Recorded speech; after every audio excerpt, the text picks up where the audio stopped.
Karena kebenaran bukan dihafal, kebenaran itu dilakukan. Sekarang dihafal aja gitu anak SD. Anadopatu minal iman, kebersihan sebagian dari iman. Tapi pas dia lagi makan ciki, kantongnya dibuang, cangkangnya dibuang sembarangan. Lalu di mana fungsinya menghafal? Saya katakan itu pasti benar menjadi fenomena di dunia Islam. Jadi orang-orang Islam itu menghafal bab ini dihafal, bab ini dihafal, bab ini dihafal, tetapi tidak ada yang mau mengerjakannya. Ya untuk apa menghafal? Kebaikan itu dari Allah, tapi ngamuk-ngamuk, marah-marah. Ya di mana letak kebenarannya? Kalau cuma dihafalin menu cara membuat pizza, dihafalin, tapi nggak pernah dipraktekkan, sampai kapanpun Anda tidak akan merasakan nikmatnya pizza. Karena tugas Anda cuma menghafal. Menghafal itu di sini adanya di pikiran. Kalau kebohongan secara publik ini terus-menerus dan sifat rasisnya masih melekat di dalam dirinya, ini perlu pembenahan. Sebenarnya ketika mereka mengakui bahwa genetik mereka ada gen Yahudi, itu gak jadi masalah, Pak. Emangnya apa yang jelek dalam Yahudi itu? Tapi yang kita inginkan adalah keterbukaan dan kejujuran.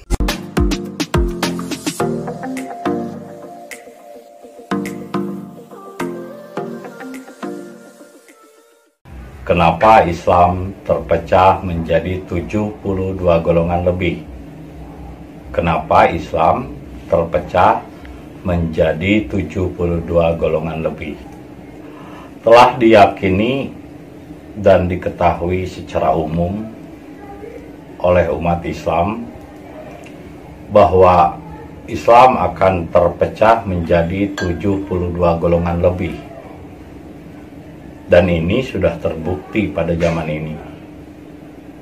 Bahkan sebetulnya perpecahan itu sendiri terjadi setelah Nabi Muhammad wafat. Jadi artinya bahwa pertengkaran antar umat Islam itu sudah dimulai sejak Nabi Muhammad meninggal dunia. Pada detik pertama sudah pecah kongsi. Persatuan umat Islam sudah pecah kongsi pada detik pertama Nabi meninggal dunia. Sampai 3 hari Nabi tidak ada yang mengkafani. Ya, 3 hari, betul? Ya, 3 hari. Apa yang terjadi? Mereka rapat di Saqif Bani Sa'diyah, berebut khilafah. Dan hasilnya apa? Abu Bakarnya mati diracun, Umarnya mati dicubles, Utsman mati dibacok, Ali diinjek-injek, anaknya Husain dipenggal kepalanya buat bal-balan.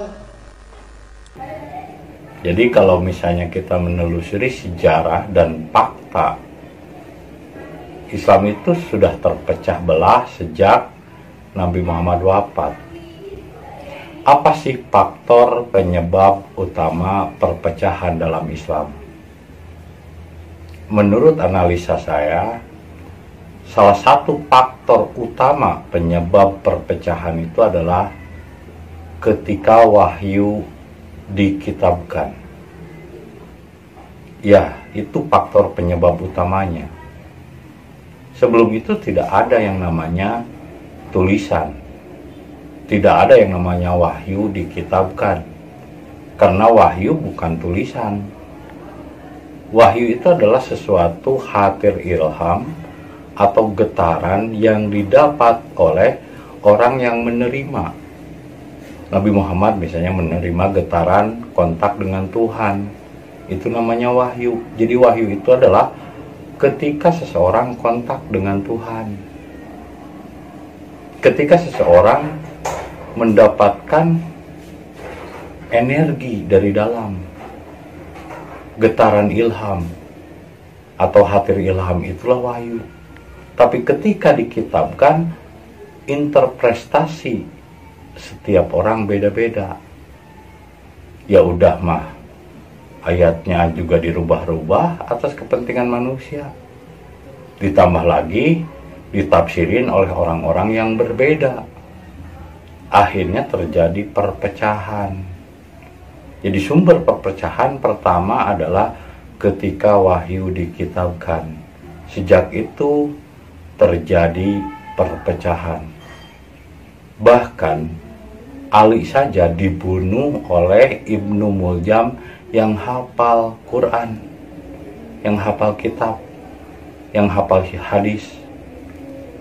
Jadi jelas orang yang hafal kitab belum tentu melakukan perbuatan yang baik dan benar. Belum tentu Islam. Karena kebenaran bukan dihafal, kebenaran itu dilakukan. Sekarang dihafal aja gitu anak SD. Anadopatu minal iman. Kebersihan sebagian dari iman. Tapi pas dia lagi makan ciki, kantongnya dibuang, cangkangnya dibuang sembarangan. Ya, lalu di mana fungsinya menghafal? Tetapi ketika dibacakan itu, ketika guru-guru menerangkan tentang itu, sampah-sampah berserakan di kelas. Cirian, tandai, yang saya katakan itu pasti benar. Menjadi fenomena di dunia Islam. Jadi orang-orang Islam itu menghafal. Bab ini dihafal, bab ini dihafal, bab ini dihafal. Tetapi tidak ada yang mau mengerjakannya. Ya untuk apa menghafal? Kebaikan itu dari Allah, tapi ngamuk-ngamuk, marah-marah. Ya di mana letak kebenarannya? Karena kebenaran itu bukan dihafal, tapi dilakukan. Sama seperti ketika Anda membaca menu cara membuat kue. Itu kan menu itu petunjuk, sama dengan kitab. Kitab itu bukan wahyu. Kitab itu adalah petunjuk. Kalau cuma dihafalin, menu cara membuat pizza, dihafalin, tapi nggak pernah dipraktekkan, sampai kapanpun Anda tidak akan merasakan nikmatnya pizza. Karena tugas Anda cuma menghafal. Menghafal itu di sini adanya, di pikiran. Nah, begitupun permasalahan yang ada dalam umat Islam saat ini adalah karena kebenaran baru dihafal, baru adanya di pikiran. Bahkan ketika yakin kepada Tuhan, tapi keyakinannya adalah sesuatu yang dipahami oleh akal, maka disadari atau tidak, Tuhan yang dihasilkan adalah Tuhan ciptaan akal pikirannya. Jadi pada dasarnya orang menyembah pemahaman pikiran, berarti menyembah pikiran. Menyembah Tuhan yang dipersepsikan oleh akal, berarti menyembah akal. Bukan salah akal itu, tapi akal itu kendaraan, bukan sebagai pengendara. Bukan salah nafsu itu, tapi nafsu itu abdi, bukan tuan. Bukan salah pikiran itu, sama seperti pisau. Pikiran itu dipakai masak jadi makanan yang enak, dipakai membunuh, pisau itu bisa mencelakakan. Jadi bukan salah pisaunya, tapi salah penggunaannya. Bukan salah akalnya, tapi salah penggunaannya. Lagi pula Tuhan itu tidak bisa dipikirkan. Kenapa Anda memikirkan dan mempelajari Tuhan? Dari hafalan, dari ayat. Tuhan tidak bisa dipahami kecuali Anda berserah diri. Padahal dalam agama Islam pun disimbolkan dalam sholat itu begini awalnya. Takbiratul Ihram, Allahu Akbar. Simbol apa ini? Menyerah. Jadi saya tidak menyalahkan saudara Anda, saudara saya yang muslim, yang masih beragama Islam. Benar. Ini kan simbol menyerah. Allahu Akbar. Salat itu simbol menyerah. Tapi kebanyakan orang cuman melaksanakan rutinitas simbol, tapi tidak menyerah. Menyerahnya tidak. Cuman Allahu Akbar. Pikirannya kemana-mana. Sujud, tapi pikiran kemana-mana. Sujud itu kan simbol. Pikiran menyerah. Tapi kalau masih terganggu dengan keyakinan orang lain, di mana letak Islamnya? Di mana letak berserah dirinya? Berserah diri itu artinya adalah menerima saat ini tanpa syarat. Menerima saat ini tanpa penghakiman.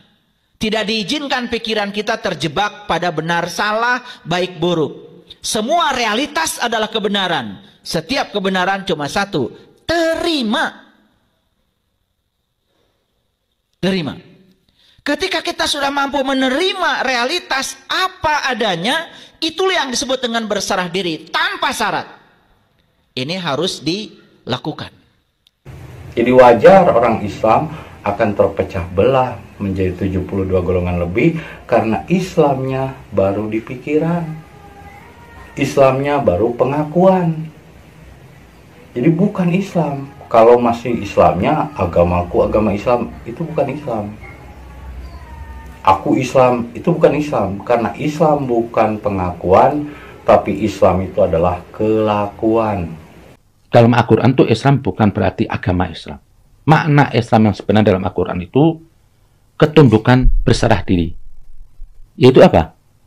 Mau mengikuti kebenaran, kebaikan, dan mau menolak kebatilan. Siapapun yang mengikuti kebenaran dan menolak kebatilan, itu dia Islam. Islam. Dia Islam. Ini perkataan dari Nabi.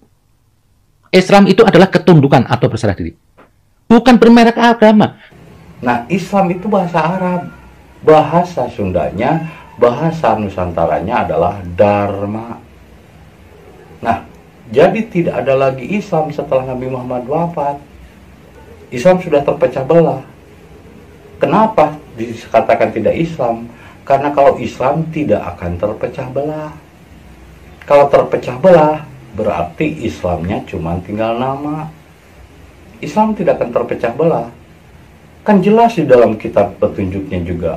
Walau kana min indi goirillah lawajad dan pihi ikhtilafan kasiron. Kalau seandainya ini benar dari Tuhan, maka tidak akan ada perpecahan. Lalu kenapa dalam agama Islam banyak perpecahan? Berarti bukan dari Tuhan, tapi dari apa? Dari pikirannya. Sedangkan pikiran itu adalah setonia. Pikiran itu adalah daya benda. Jadi yang dipertuhan, kalau dia mempertuhan Tuhan yang dipahami akal, secara tidak langsung dia telah mempertuhan setan, mempertuhan pikiran, pikirannya yang paling benar. Jangan mempertuhankan pikiran, karena kebenaran menurut pikiran itu terus tumbuh dan terus berkembang. Contoh misalnya, dulu ketika orang belum mengenal teknologi, mengatakan bahwa matahari terbit dari timur. Itu kan menurut pikiran, menurut kebiasaan, yang cara berpikirnya masih sempit.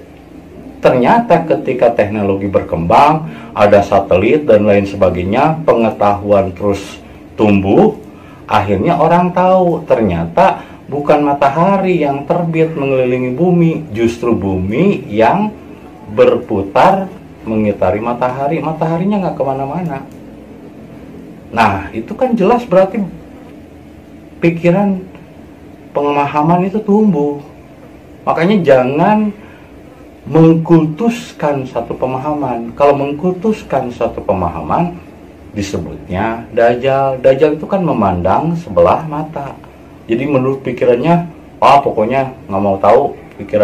Menurut pikiran saya, matahari itu terbit dari timur. Nah, itu namanya a priori mengkultuskan suatu pemahaman. Saya emang nggak mau tahu, pokoknya Islam itu agama. Itu namanya a priori mengkultuskan satu pemahaman. Pokoknya beginilah yang paling benar itu. Padahal Islam bukan agama. Islam itu adalah din. Din itu artinya bukan agama tapi budi. Islam itu adalah budi. Budi itu adalah inner di dalam diri. Budi itu adalah jiwa. Dinul Islam artinya jiwa yang berserah diri, atau di bahasa Indonesia kan budi dharma. Ngapain pakai bahasa Arab kalau nggak ngerti artinya?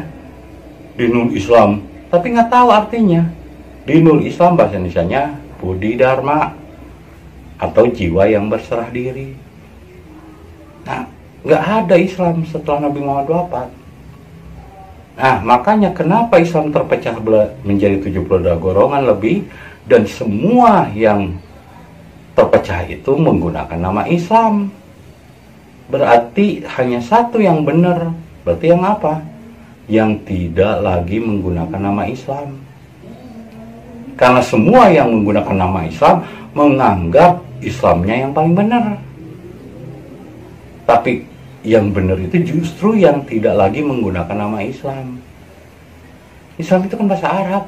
Ngapain kalau misalnya ngaku Islam nggak ngerti bahasa Arab Indonesianya apa? Islam kan disimbolkan dalam sholat itu berserah diri. Ya bahasa Indonesianya dharma. Jadi yang benar itu adalah yang menggunakan istilah dharma. Kalau masih pakai Islam, aku paling Islam, itu justru orang-orang yang masih dikendalikan oleh daya setonia. Nafsunya gede, pikirannya yang paling benar. Dan itu terbukti. Berapa kali saya dipersekusi. Pertama didatangi oleh EPI, datang ke rumah. Ketika saya bilang ya Habib Rizik itu inilah kata saya terpenjarakan, bener di penjara. Ngamuk, mereka nggak terima. Terus datang ke rumah mempersekusi, menyerang. Ginilah begitulah. Karena menganggap Habib Rizik itu nabi, menganggap Habib Rizik itu turunan nabi, menganggap Habib Rizik itu tangan Tuhan. Nah, beberapa minggu kemudian yang mempersekusi dan menyerang saya di penjara karena kasus adan Hayya Alal Jihad di Cibadak. Harusnya mereka itu sadar, saya itu nggak pernah ngelawan, ya biarin aja mereka mempersekusi, mensomasi saya. Tapi kan akibatnya kembali ke dirinya sendiri, kasihan aja. Ibaratnya orang-orang yang berserah diri atau dharma, itu ibaratnya energi listrik, dapur listrik, misalnya yang 5 juta voltase. Orang tiba-tiba mau nyerang gitu, bawa galah, galah besi, dicolokin ke dapur listrik, ya mental, balik lagi ke dirinya. Diserang sama EPI, balik lagi ke dirinya. Di penjara itu. Berapa orang tuh di Cibadak yang jihad, Hayya Alal Jihad adanya. Di penjara, dan sebulan kemudian EPI-nya dibubarkan. Ya saya bukan dendam, ya nggak masalah orang menyerang saya. Tapi serangan itu akan kembali ke dirinya. Beberapa tahun kemudian dipersekusi lagi oleh MUI. Saya dipaksa untuk syahadat. Lagian kan syahadat itu bukan ngucapin. Syahadat itu kan kesaksian. Bukan ngucapin. Kalau ngucapin asyhadu alla itu kan ngucapin. Isinya syahadat kan menyaksikan. Menyaksikan nggak? Kalau cuma ngucapin doang berarti kesaksian palsu. Ngapain saya ngucapin syahadat? Cuman karena orang-orang ini bodoh, jahiliyah, idiot, ya akhirnya ya saya ngikutin aja. Ya harus pura-pura nangis lah, ngucapin syahadat. Nggak lama kemudian ketua MUI-nya meninggal, seminggu kemudian. Ya saya nggak pernah menyerang balik, nggak pernah mendoakan buruk juga, karena berserah diri, tidak berdendam, tidak menyerang balik. Kalaupun ada orang menyerang, itu akan kembali energinya ke dirinya sendiri. Ya sama aja mencelakakan diri sendiri. Kemarin ada lagi, pas saya pindah ke Bali yang nyerang saya, ada yang ngasih petunjuknya lah, gaibnya ke rumah. Nggak lama kemudian gaibnya pas pulang dari rumah sakit. Ya kembali ke dirinya. Ya mangga aja kalau mau persekusi, mau menyerang. Tapi orang yang menyerang orang-orang yang berserah diri sama seperti zaman dulu. Orang yang menyerang Nabi Isa itu balik lagi ke dirinya. Orang yang menyerang Nabi Muhammad itu akan balik lagi ke dirinya. Orang yang menyerang Nabi Musa, ya kecelakaannya akan balik lagi ke dirinya. Bukan karena dia ajab Allah, bukan karena dia mendoakan buruk, bukan karena Musanya mendoakan buruk, enggak. Itu karena energi negatif dalam dirinya. Ketika dipakai menyerang kepada sesuatu yang netral seperti air, misalnya air digebuk, ya cipratannya akan kembali ke dirinya. Dan air tidak akan menyisakan bekas. Jadi orang yang berserah diri itu seperti air. Dibelah sama pedang, dia akan kembali ke wujud semula tanpa ada bekasnya. Kalau misalnya air digoreng sama pedang, emang ada bekasnya? Nggak ada bekasnya. Lagi pula kalau digebuk juga akan nyiprat kepada yang menggebuknya. Ya saya itu sama seperti air. Orang mau nyerang ya silahkan, cuman resiko sendiri. Karena kalau semuanya diserahkan pada Allah, itu Tuhan yang akan membalasnya, Allah yang akan membalasnya. Nah, permasalahannya orang Islam yang sekarang yang beragama ini nggak percaya Tuhan. Mereka percaya Tuhannya itu udah berubah jadi buku. Tuhan kok berubah jadi buku? Memang Tuhan bermanifestasi dalam bentuk apapun, tapi bukan berarti yang dimanifestasikannya itu Tuhan. Tuhan bermanifestasi dalam tumbuhan, bukan berarti tumbuhan itu Tuhan. Tumbuhan mah tetap aja nafsu lawamah.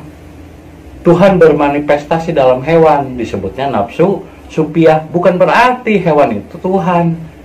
Tetap aja hewan itu nafsu supiah. Tuhan bermanifestasi dalam jasmani manusia, disebutnya nafsu mutmainah. Tapi yang dimanifestasikan dalam jasmani bukan Tuhan. Tetap aja itu adalah nafsu jasmani. Tuhan dimanifestasikan misalnya dalam kitab, bukan berarti kitab itu Tuhan. Kok Tuhan jadi terpisah? Kitab kan terpisah dengan manusia. Padahal kitab sejati adalah dirinya sendiri. Jadi ketika Islam, agama Islam ini membukukan atau mengkitabkan wahyu, disitulah sumber permasalahan perpecahan dalam Islam. Maka yang benar-benar Islam adalah mereka yang meninggalkan kitab-kitab di luar diri dan kembali kepada kitab diri. Hisab diri, hasibu ampusakum, ikro kitabaka, bacalah dirimu, jangan membaca kitab. Ngapain ngapalin anadopatu minal iman, buang sampah sembarangan. Kebenaran bukan dihafal, tapi dilakukan. Maka bacalah dirimu, bacalah kitabmu. Kitabmu itu adalah diri. Tinggalkan kitab-kitab buatan manusia. Karena semua itu kitab buatan manusia. Masa Tuhan mengajarkan kebencian, bunuhlah orang kafir itu, halal darahnya. Kok ajaran apa sih? Itu ajaran setan, bukan ajaran Tuhan. Karena Tuhan tidak mengajarkan kebencian. Jika Anda benci pada orang lain, maka jelas itu ajaran setan, bukan ajaran Tuhan. Jadi Islam tidak ada selama orang itu mengaku Islam. Karena Islam bukan pengakuan, tapi Islam kelakuan. Dan Islam yang sebenarnya justru di zaman sekarang adalah ketika Tuhan kembali mengutus utusan baru. Tuhan selalu update. Jangan selalu ke belakang aja melihatnya rujukannya. Handphone aja update kok. Teknologi aja update. Masa spiritual tidak update? Ketuhanan tidak update? Sekarang itu zamannya spiritual dan itu hanya satu di dunia, yaitu Dharma. Jadi sekarang udah nggak ada Islam, yang ada cuma Dharma. Tidak ada Islam di zaman sekarang kecuali Dharma. Dharma itu bahasa Indonesia loh. Hasil produksi asli Indonesia. Emang Tuhan orang Arab gitu? Kan Tuhan itu meliputi semuanya. Ya nggak apa-apa pakai bahasa Indonesia aja. Budi, Dharma, Daya, Budaya. Budi, Dharma, Daya artinya budi jiwa, Dharma berserah diri, Daya adalah kreativitas, karya, bergerak, berusaha, itu daya. Budi, Dharma, Daya disingkat jadi budaya. Jadi tidak ada agama di zaman sekarang kecuali budaya. Tidak ada Islam kecuali Dharma. Tidak ada agama kecuali budi. Budi, Dharma, Daya, bahasa Arab disingkat jadi budaya. Nah, Islam bahasa Arab. Tuhan kan bukan orang Arab. Yang sekarang ada bukan Islam tapi Arabisasi. Coba Anda lihat, perhatikan, pakai kerudung itu kan Arab. Pakai kitab itu kan dari Arab, tulisannya Arab. Memang kalau kita berdoa pakai bahasa Indonesia, Tuhan nggak ngerti gitu. Harus bahasa Arab itu passwordnya. Berarti Anda menghinakan Tuhan. Kalau Anda mengira bahwa berdoa harus bahasa Arab, Tuhan itu nggak bisa bahasa Indonesia gitu ya. Tuhan nggak bisa bahasa Sunda gitu. Tuhan bisa segalanya. Tuhan yang menciptakan bahasa. Ngapain juga harus pakai bahasa Arab? Jadi yang ada sekarang bukan Islamisasi, tapi Arabisasi. Islam yang sebenarnya di zaman sekarang adalah hanya satu, yaitu Dharma. Jadi tidak ada Islam kecuali Dharma. Islam sudah terpecah menjadi 72 golongan lebih, dan semua golongan itu mengatasnamakan Islam. Tapi hanya satu yang benar-benar selamat, yang benar-benar berserah diri, yaitu Dharma. Sudah tidak menggunakan lagi bahasa Arab, karena Tuhan saya bukan orang Arab. Tuhannya dari Arab, setannya dari Arab, malaikat dari Arab, jinnya dari Arab, Rasulnya dari Arab. Ya kita gimana dong? Dijajah sama bangsa Arab. Jadi sekarang bukan Islamisasi tapi Arabisasi. Maka bacalah dirimu. Anda berserah diri pada Tuhan atau Anda berserah diri kepada bangsa Arab. Kalau Anda berserah diri pada bangsa Arab, ya hakikatnya Anda dijajah oleh bangsa Arab. Bukan berserah diri pada Tuhan, bukan Islam, itu namanya Arabisasi. Islam yang sebenarnya hanya satu di dunia itu, yaitu cuman Dharma, yaitu Budi Dharma dan Daya. Jadilah budaya, bukan agama tapi budaya. Ya, demikian saudara, itulah isi hati yang diungkapkan dari para tokoh muslim. Dan kita sebagai orang-orang percaya, marilah kita selalu jujur di dalam memberikan argumen sesuai dengan apa yang kita imani yang sebenar-benarnya. Sesuai dengan isi firman Tuhan, itulah yang kita pedomani sebagai orang-orang yang percaya. Yang menyimak video ini dari awal sampai akhir tentu mengerti dan paham apa yang para umat Islam bahas di dalam video ini. Demikian saudara, Tuhan Yesus memberkati dan sampai jumpa pada video kami berikutnya. Shalom.